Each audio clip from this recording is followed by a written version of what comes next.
ओम नमो भगवते वासुदेवाय। राधे कृष्णा। हिंदू धर्म में अमावस्या तिथि स्नान दान के कार्यों के लिए बहुत महत्वपूर्ण माने जाते हैं। हर महीने में आने वाली अमावस्या तिथि को अलग अलग नामों से जाना जाता है। माघ महीने में कृष्ण पक्ष की अमावस्या तिथि को मौनी अमावस्या कहा जाता है। मौनी अमावस्या साल 2025 की पहली अमावस्या है। 29 जनवरी 2025 को मौनी अमावस्या मनाई जाएगी। इस दिन गंगा नदी में स्नान करना पुण्यदायी माना जाता है। उत्तर प्रदेश के प्रयागराज में महाकुंभ आरंभ हो चुके हैं। मौनी अमावस्या के दिन 29 जनवरी को दूसरा अमृत स्नान किया जाएगा। मान्यताओं के अनुसार महाकुंभ में अमृत स्नान करने से सभी पापों से मुक्ति मिलती है। आइए जानते हैं मौनी अमावस्या की सही तिथि और स्नान दान का मुहूर्त क्या है। माघ महीने के कृष्ण पक्ष की अमावस्या तिथि का आरंभ 28 जनवरी 2025 को रात 7:35 पर ही हो जाएगा और अगले दिन 29 जनवरी 2025 शाम 6:05 पर समाप्त होगा। ऐसे में उदय तिथि के अनुसार 29 जनवरी को मौनी अमावस्या मनाई जाएगी।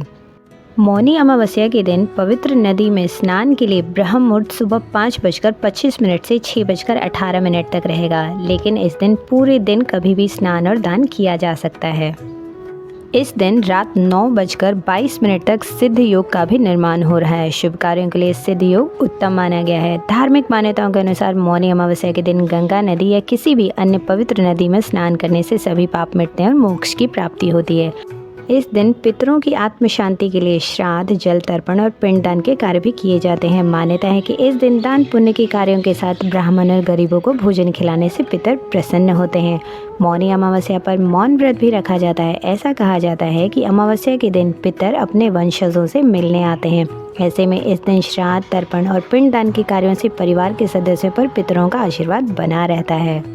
मौनी अमावस्या को लेकर यह मान्यता है कि इस दिन मनु ऋषि का जन्म हुआ था। साथ ही यह भी माना जाता है कि इस दिन गंगा के जल में देवी देवताओं का वास होता है, इसलिए मौनी अमावस्या को गंगा जल में स्नान करना बहुत ही शुभ माना जाता है। मौनी अमावस्या के दिन लोग मौन रहकर पूरा दिन बिताते हैं। शास्त्रों के अनुसार चंद्रमा को मन का देवता माना गया है और अमावस्या के समय चंद्रमा के दर्शन नहीं होते हैं, जिसके चलते मनुष्य के मन की स्थिति बिगड़ने लगती है। इसलिए मौनी अमावस्या के दिन चुप रहकर यानी मौन धारण कर मन की स्थिति को संभालने की कोशिश की जाती है और मन में ईश्वर का जाप करके दान का पुण्य प्राप्त किया जाता है। आइए हम साथ में मिलकर मौनी अमावस्या की व्रत कथा का श्रवण करते हैं। मौनी अमावस्या के दिन यह कथा सुनने अथवा सुनाने से पुण्य फलों की प्राप्ति होती है। कांचीपुर की एक कन्या जब विवाह के योग्य हो गई थी, तब उसके पिता ने पंडित को उसकी कुंडली दिखाई।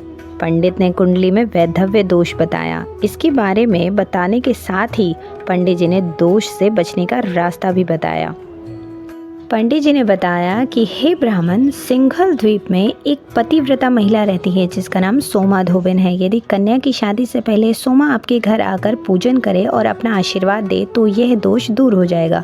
ब्राह्मण ने अपनी पुत्री गुणवती को अपने सबसे छोटे पुत्र के साथ सिंघल द्वीप भेज दिया। दोनों भाई बहन सागर किनारे पहुंचकर उसे पार करने के बारे में विचार करने लगे। जब समुद्र को पार करने का कोई रास्ता नहीं मिला तो दोनों भूखे प्यासे एक पीपल वृक्ष के नीचे आराम करने लगे। पेड़ पर घोंसले में एक गिद्ध का परिवार रहता था। उस समय घोंसले में सिर्फ गिद्ध के 2 बच्चे थे। वे सुबह से भाई बहन की बातों और क्रियाकलापों को देख रहे थे।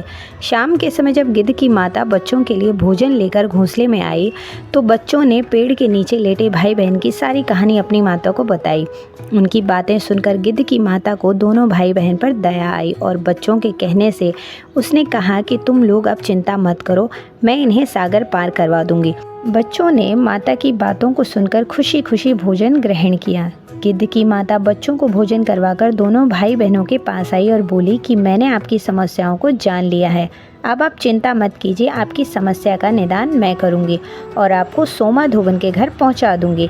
गिद्ध की बातों को सुनकर दोनों भाई बहनों का मन आनंदित हो गया और उन्होंने वन में मौजूद कंद मूल खाकर रात काट ली। सुबह होते ही गिद्ध ने दोनों भाई बहनों को समुद्र के पास सोमा धोबन के घर पहुंचा दिया। वह कन्या गुणवती सोमा धोबिन के घर के पास छुपकर रहने लगी। हर दिन सुबह होने से पहले गुणवती सोमा का घर लीप दिया करती थी। एक दिन सोमा ने अपनी बहुओं से पूछा कि प्रतिदिन सुबह हमारा घर कौन लीप जाता है। बहुओं ने प्रशंसा के लोभ से कहा कि हमारे अलावा यह काम और कौन करेगा। लेकिन सोमा को बहुओं की बातों पर भरोसा नहीं हुआ और वह यह जानने के लिए पूरी रात जागती रही कि कौन है जो हर दिन सूर्योदय से पहले मेरा घर लीप जाता है। सोमा ने देखा कि एक कन्या उसके आंगन में आई और आंगन लीपने लगी। सोमा गुणवती के पास आई और उसने उससे पूछा कि तुम कौन हो और क्यों हर सुबह मेरे आंगन को लीप कर चली जाती हो। गुणवती ने तब अपना सारा हाल सोमा को कह डाला। गुणवती की बातों को सुनकर सोमा ने कहा कि तुम्हारे सुहाग के लिए मैं तुम्हारे साथ ज़रूर चलूँगी। सोमा ने ब्राह्मण के घर आकर पूजा किया, लेकिन विधि का विधान कौन टाल सकता है। गुणवती का विवाह होते ही उसके पति की मृत्यु हो गई। तब सोमा ने अपने सभी पुण्य गुणवती को दान कर दिया। सोमा के पुण्य से गुणवती का पति जीवित हो गया, लेकिन पुण्यों की कमी से सोमा के पति और बेटे की मृत्यु हो गई। लेकिन सोमा ने अपना घर छोड़ने से पहले अपने बहुओं से कह दिया था कि मेरे लौटने से पहले अगर मेरे पति और बेटों को कुछ होता है तो उनके शरीर को संभाल कर रखना। बहुओं ने सास की आज्ञा को मानकर सभी के शरीर को संभाल कर रखा। उधर सोमा ने श्रृंगल द्वीप लौटते हुए रास्ते में पीपल के वृक्ष की छाया में विष्णु जी की पूजा कर 108 बार पीपल की परिक्रमा की। इसके पुण्य के प्रभाव से सोमा के घर लौटते ही उसके पति और बेटे फिर से जीवित हो गए। जिस दिन उस कन्या का विवाह हुआ वह मौनी अमावस का ही दिन था। माना जाता है कि तभी से मौनी अमावस्या महाव्रत की शुरुआत हुई है।